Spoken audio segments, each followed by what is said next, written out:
et bienvenue dans cette série de vidéos dédiée à la philosophie de Spinoza. Alors la philosophie de Spinoza, c'est une philosophie magnifique, qui peut vraiment bouleverser en bien votre manière de percevoir le monde, ça peut vous apporter beaucoup de choses, mais c'est une philosophie qui présente un défaut majeur, c'est qu'elle est très difficile d'accès. Alors l'objectif de ces vidéos, ça va être de vous faciliter l'entrée dans le système de Spinoza, en utilisant des schémas, des animations et des vidéos. Deux conseils. Le premier, c'est assez technique, donc n'hésitez pas à abuser du bouton pause et du retour en arrière. Et mon second conseil, c'est, malgré ce premier conseil, n'essayez pas de tout comprendre dès le début. Souvent, au début, on boit la tasse, on comprend pas trop, et c'est après un certain temps de visionnage qu'on comprend la cohérence du système. Donc voilà, n'hésitez pas au début à rester un peu dans le flou. Bon, j'espère que cette vidéo vous plaira, bon visionnage. Pour commencer à entrer dans la philosophie de Spinoza, on va commencer par parler de Dieu. Donc si vous n'êtes pas croyant, n'ayez pas peur. Le Dieu de Spinoza, c'est vraiment un Dieu à part. Premièrement, on va voir qui est le Dieu de Spinoza. Ensuite, on verra quel rapport entretiennent Dieu et les êtres humains. Et enfin, on verra des choses que ça implique et qui vont vous surprendre. Alors tout d'abord, qui est le Dieu de Spinoza? Pour répondre à cette question, on va introduire ensemble, dans un premier temps, trois concepts essentiels. Les concepts de substance, d'attribut et d'entendement. La substance est définie ainsi par Spinoza. Par substance, j'entends ce qui est en soi et est conçu par soi, c'est-à-dire ce dont le concept n'exige pas le concept d'une autre chose à partir duquel il devrait être formé. La substance, c'est ce qui contient les choses qui existent. C'est le concept premier. C'est l'être en tant qu'être. Donc, tout ce qui existe est contenu dans une substance. Par exemple, une banane existe, donc une banane doit être contenue dans une substance. Autre exemple, les souvenirs de votre enfance. Ils existent, donc ils doivent être contenus dans une substance. On verra plus tard en détail quelles sont ces substances. L'attribut, quant à lui, est défini ainsi. Par attribut, j'entends ce que l'entendement perçoit d'une substance comme constituant son essence. Alors, l'attribut peut être conçu comme un intermédiaire entre l'entendement d'un côté, qui le perçoit, et la substance de l'autre, que l'attribut exprime. On va reprendre notre banane qui existe, et donc qui est dans une substance. Cette banane est exprimée dans les attributs de cette substance. Et un entendement, votre entendement par exemple, s'il perçoit cette banane, percevra en réalité l'expression de cette banane, qui est contenue dans un attribut. Je vous donne tout de suite des exemples d'attributs pour que ce soit un peu moins flou.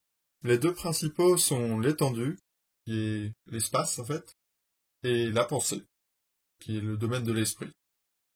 Ça aussi on reviendra dessus plus tard. Si ce n'est pas très clair dans votre esprit pour le moment, c'est normal et c'est pas grave, ça se clarifiera par la suite. Donc là, on a donné les définitions des substances et des attributs, mais on n'a pas dit combien il y en avait, de quelle manière ils interagissent les uns avec les autres, quel nom ils ont, à quoi ils ressemblent, etc. Pour répondre à toutes ces questions, on va avoir besoin du concept de Dieu. Voici la définition que Spinoza donne de Dieu. Par Dieu, j'entends un être absolument infini, c'est-à-dire une substance constituée par une infinité d'attributs, chacun d'eux exprimant une essence éternelle et infinie. Donc vous voyez, pour Spinoza, Dieu est une substance. On est donc très loin de l'idée d'un Dieu barbu sur un nuage. Et c'est une substance qui a pour particularité d'avoir une infinité d'attributs, qui sont eux-mêmes infinis. En quoi est-ce que le concept de Dieu nous aide? Eh bien c'est simple. Spinoza, dans le premier livre de l'éthique, qui s'appelle « De Dieu », nous démontre deux choses capitales. Premièrement, Dieu défini ainsi existe nécessairement. Et deuxièmement, si Dieu existe, alors toutes les autres substances n'existent pas. Donc il n'y a qu'une substance, et cette substance c'est Dieu. Et je vous ai dit au début que tout ce qui existe est contenu dans une substance. Donc tout ce qui existe est contenu en Dieu.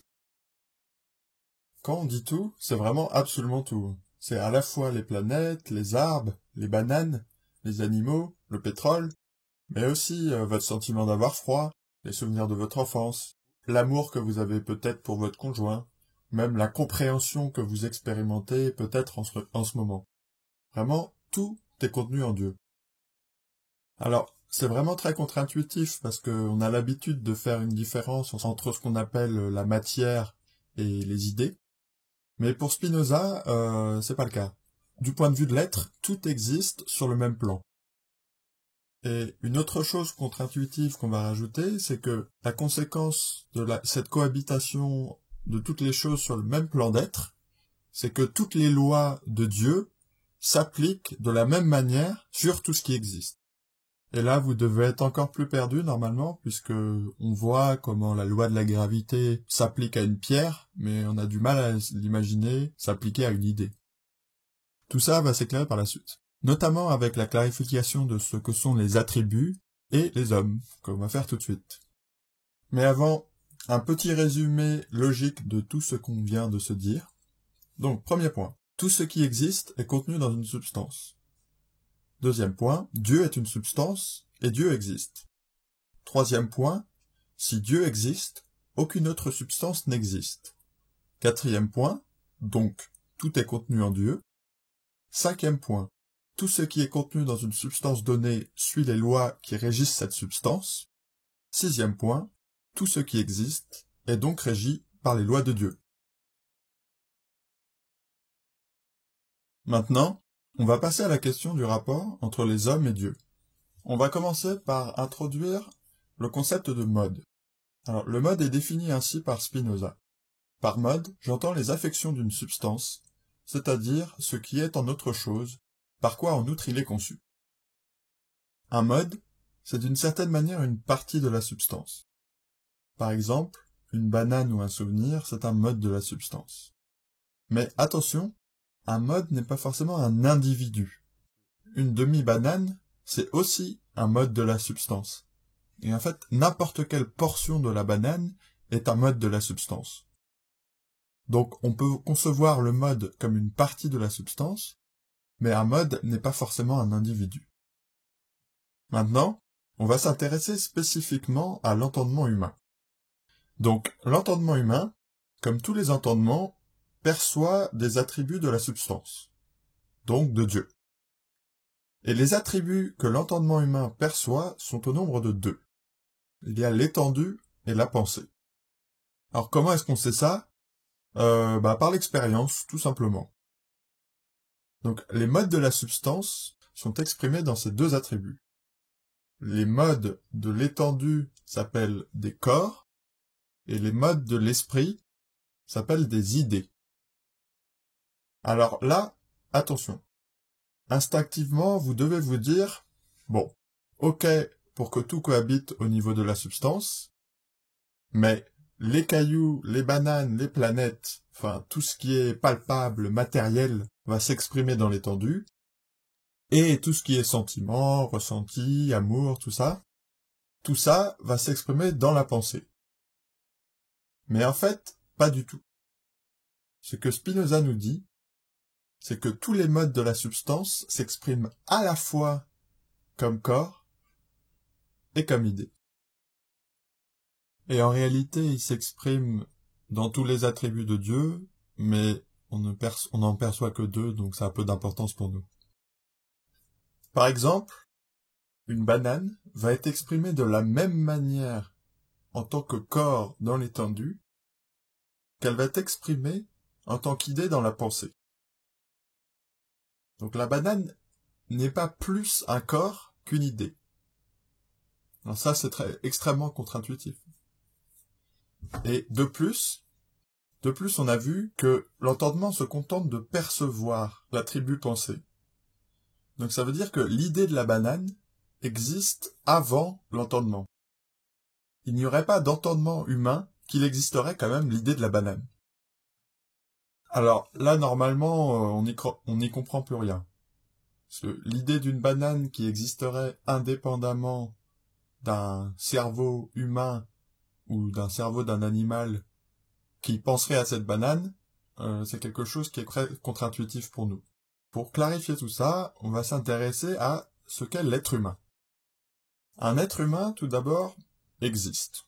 Donc, un être humain est un mode de la substance. Ce mode de la substance qu'est l'être humain va, comme toute chose, être exprimé dans l'étendue sous forme d'un corps, le corps humain, et dans la pensée sous forme d'idée, l'esprit humain. Et l'objet de cette idée, c'est le corps humain. Mais qu'est-ce que ça veut dire que j'ai l'idée de mon corps? Eh bien en fait, c'est quelque chose qu'on expérimente. On va prendre pour exemple votre vision. Votre vision, elle peut être conçue d'un point de vue de l'étendue, comme votre système de vision, qui transforme une onde lumineuse en un signal au sein de votre cerveau. Mais votre vision peut aussi être conçue dans l'attribut pensée, et ça, c'est ce que vous expérimentez quand vous voyez. Et c'est un peu pareil pour votre ouïe. On peut concevoir l'ouïe comme le système corporel, on va dire, qui transforme une vibration de l'air en un signal au sein de votre cerveau. Et en parallèle, l'idée de ce système, c'est votre ouïe. Vous voyez, vous m'entendez. Autre exemple, quand vous avez un souvenir de votre enfance, eh bien en fait, dans l'attribut pensée, vous avez l'idée de la partie de votre corps qui s'occupe des souvenirs. Ça fait un peu bizarre au début de se concevoir comme ça, comme l'idée de notre propre corps. On a l'impression d'être enfermé. Mais vous allez voir par la suite que, au contraire, c'est une philosophie, la philosophie de Spinoza, très libératrice. Avant de passer à la dernière partie, on va résumer ce qu'on vient de voir. Donc, premier point, l'entendement humain perçoit deux attributs, l'étendue et la pensée. Deuxième point, les modes de l'étendue s'appellent des corps, les modes de la pensée s'appellent des idées. Troisième point, tous les modes de la substance, donc tout ce qui existe, est exprimé à la fois comme corps et comme idée. Quatrième point, l'être humain est le corps humain dans l'étendue, et il est l'esprit humain dans la pensée. Cinquième point, le corps humain est l'objet de l'idée qu'est l'esprit humain. Pour cette dernière partie, je veux vous donner 3 implications qui découlent directement de ce qu'on a dit jusqu'à présent, et qui devraient vous surprendre.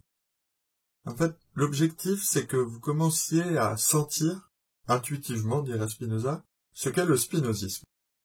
Alors, les 3 implications sont les suivantes. La première, c'est que le libre arbitre n'existe pas. La seconde, c'est que le corps humain et l'esprit humain ne peuvent pas agir l'un sur l'autre. Et la troisième, c'est que 99,9999% des gens n'auront jamais l'idée d'une banane. Alors tout d'abord le libre arbitre. Pour expliquer ça, on va reprendre la définition actuelle de Wikipédia du libre arbitre. Le libre arbitre est la faculté qu'aurait l'être humain de se déterminer librement et par lui seul à agir et à penser.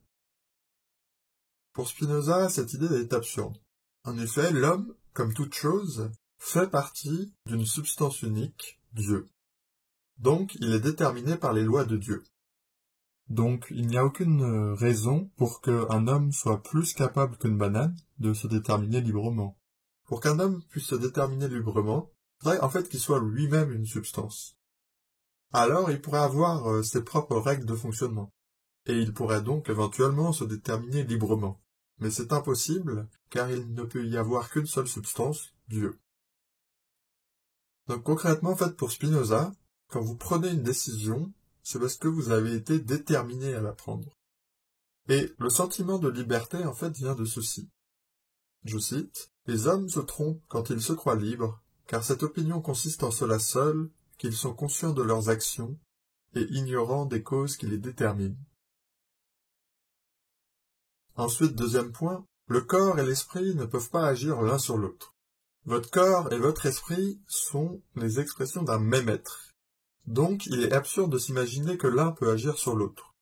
On va faire une analogie.